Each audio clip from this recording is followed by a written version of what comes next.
ప్రభుత్వము ఈ రాష్ట్రం మొత్తం నుంచి ఈ గాంజాయిపై యుద్ధ ప్రకటన చేసి ఎక్కడ గాంజా ఉండకుండా నిర్మూలించాలనే ఒక ముఖ్య ఉద్దేశంతో ముందుకు సాగుతుంది.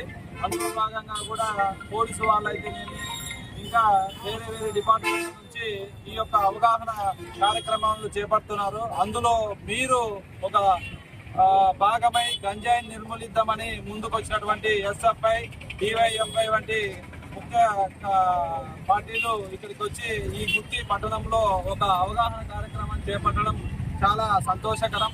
కాబట్టి ఈ యొక్క కార్యక్రమాన్ని ప్రజలందరూ మెచ్చుకొని ఈ యొక్క ర్యాలీ అందరిలో అవగాహన తీసుకొస్తుందని నేను మనస్ఫూర్తిగా కోరుకుంటూ నాకు ఈ అవకాశం కల్పించిన మీ అందరికీ కృతజ్ఞతలు తెలుపుకుంటూ సెలవు తీసుకుంటాను.